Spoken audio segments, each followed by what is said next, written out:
All right, so like anything else in life, there are some things that you just feel passionate about, whether it's sports, whether it's cars, whether it's food. And these are the things, or these are one of the things that I'm really passionate about. Now, on this channel, I know that we gear a lot of things toward financial literacy, toward the conversations of how to build wealth, and toward entrepreneurship.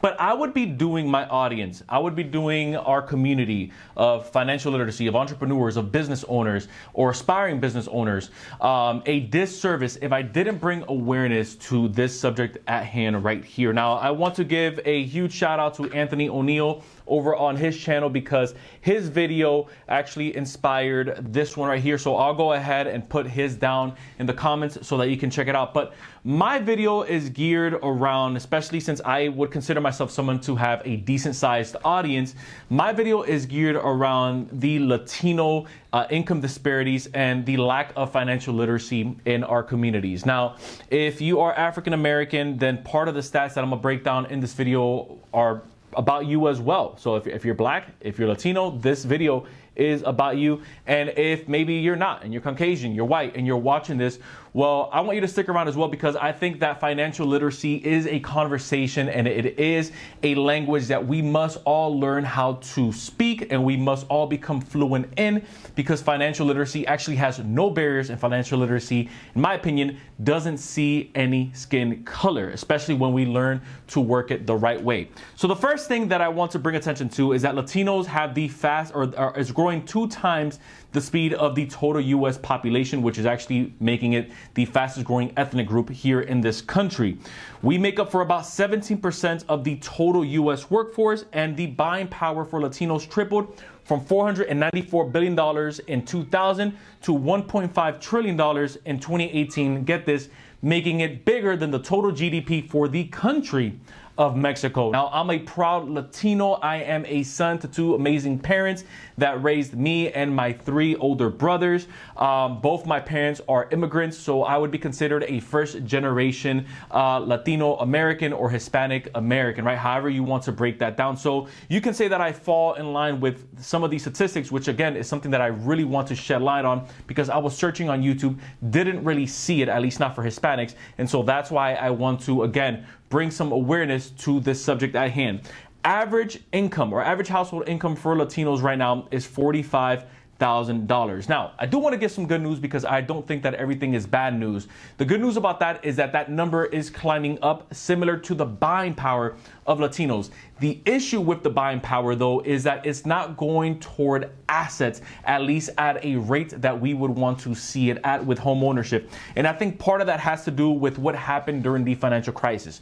You see over 30.9% of Hispanics and over 41.5% of African Americans were given predatory loans during that space of financial crisis that we all felt back in 2008, or at least in my case, that my parents felt back in 2008. The Hispanic household wealth fell by 66% from 2005 to 2009, while blacks fell by 53% and whites at 16%, which actually meant that Hispanics felt that financial crisis in terms of household total wealth the most out of all groups. Now, this is something that I really want us to pay attention to, because we are starting to see the household wealth start to climb back up for Hispanics, and a little bit as well for African Americans. We kind of go, we kind of trade in terms of how much it's actually growing. But again, it's not growing at the pace that it should be for the amount of population that we actually have here in this country. Now, full disclosure, because I know that every now and again you'll get a couple comments down there.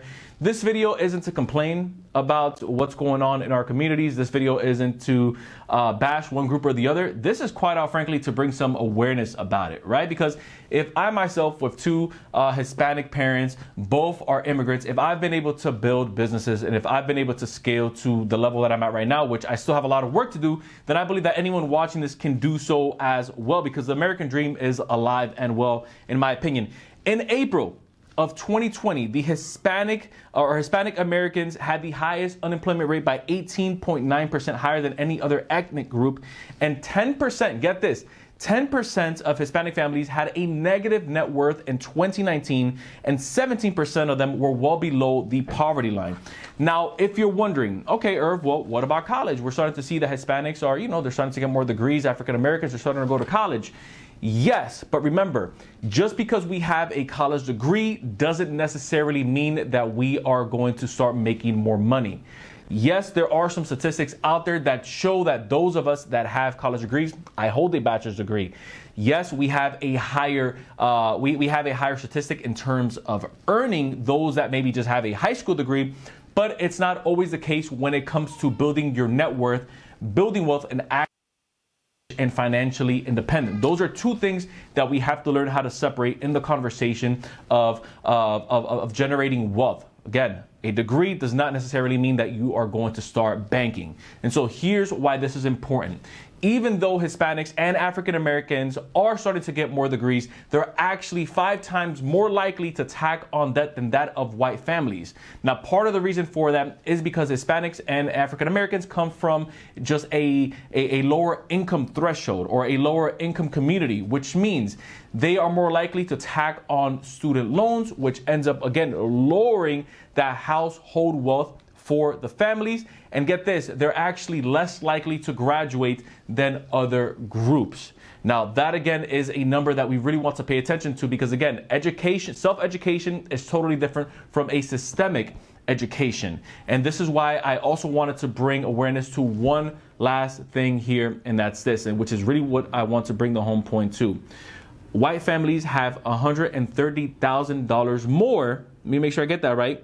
Yes. White families have $130,000 more, or 6 times the amount of average liquid retirement savings than that of Hispanic and that of African American families. Again, it all points back to financial literacy. Don't even get me started on the total debt that these families have. Don't even get me started on where the credit score is. Don't even get me started on how much funds they have in their 401k, how much money they have in their savings, how much their home has appraised for over the last, let's say, 2 years, 3 years for those of us that do own a property. All of this points back to financial literacy, which is why I'm so passionate about this. You could probably tell in the tone of my voice and in my cadence. I'm speaking a little bit faster than what I usually do, but it's because I want to transfer some of this passion over to you of why I have this channel here. Again, I don't believe that financial literacy sees a skin color. I don't believe that financial literacy sees male or female. I believe that once we learn the language of financial literacy, once we know how to max out a Roth IRA, once we know what an LLC is, once we know how to obtain business credit, business funding, how do I pay myself if I have an LLC? What does it mean to transfer into an S Corp? What does it mean to have my first hire? What does it mean to delegate? Once we start speaking that language, or if you're not in the business world, what does it mean to have a firm handshake? How do I write a resume? How do I present myself in a way where they're going to hire me and not these other candidates if you're going for a high level position? All of that ties back into your ability to build wealth and break the curse, because to me, it really is. Break the curse of not just financial illiteracy, but also break the curse of financial poverty in your bloodline and in your family and in your family tree. So if you found value in this content, I would implore you to consider hitting the subscribe button down below.